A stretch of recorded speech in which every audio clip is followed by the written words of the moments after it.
2 years கட்டாரில் வேலை செஞ்சுட்டு vacation கிடைச்ச உடனே ஓடோடி ஏர்போர்ட்டுக்கு வந்து அங்கே இருக்கிற கார்டனில் ஒரு ரவுண்ட் அடிச்சுட்டு ஃபேமஸான அனிமல் டேபிளில் உட்காந்து ஒரு செல்ஃபி எடுத்து 4 ஹவர் ட்ராவல் பண்ணி ஃப்ளைட்டில் அப்படியே ஸ்ரீலங்காவுக்கு வந்து சேர்ந்தாச்சு. வந்த உடனே ஃபேமிலியோட நாங்கள் போன இடம் வாட்டர் வேர்ல்ட் கலனியாக தான். உள்ளுக்கு போய்த்து பார்த்தா மேலே மீன், கீழே மீன், சைடில் மீன், பக்கத்தில் மீன், எங்கே பார்த்தாலும் மீன் ஃபிஷ்ஷுண்டு 600 வெரைட்டிஸான ஃபிஷ் வச்சிருக்கிறாங்க. இங்கே வந்த பிறகு தான் எனக்கு தெரியும் நியன்டெட்ரா ஸ்ரீலங்காட ஃபிஷ் இல்லை, அமேசானில் இருக்கிற ஃபிஷ் உண்டு.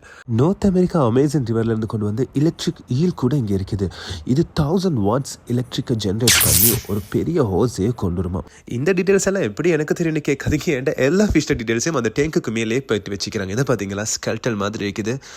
இந்த மீனை பார்க்குறதுக்கு இது கொஞ்சம் ஏதோ மிதந்து கொண்டு இருக்கிற மாதிரி இருக்குது. இது பாருங்க, அப்பா ஆவி அமுல் பேபி, இது ஜீப்ரா ஃபிஷ், இது நெத்தி பீங்கின ஃபிஷ், அப்படி இப்படின்னு உங்களுக்கு வேண்டியமாய் பேரும் வச்சுக்கொள்ளும்.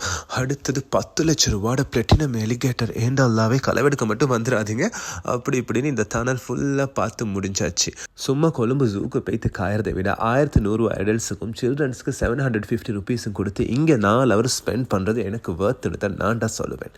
இங்கே உங்களுக்கு வாட்டர் வேர்ல்ட் மட்டும் இல்லாமல் அண்டர் வேர்ல்ட் டனல் இருக்குது. இது நீங்கள் துபாய்க்கு போனால் தான் பார்க்கணும்னு நினைக்காதீங்க. ஸ்ரீலங்காலையும் உங்களோட கிட்ஸு குட்டிங்க வந்து காட்டும். அப்படியே பேர்ட்ஸ் பார்க்க பார்த்துட்டு கடைசியாக வந்த இடத்தான் போட் ரைட். சும்மா ஜுராசிக் பார்க் ஃபீல்ல.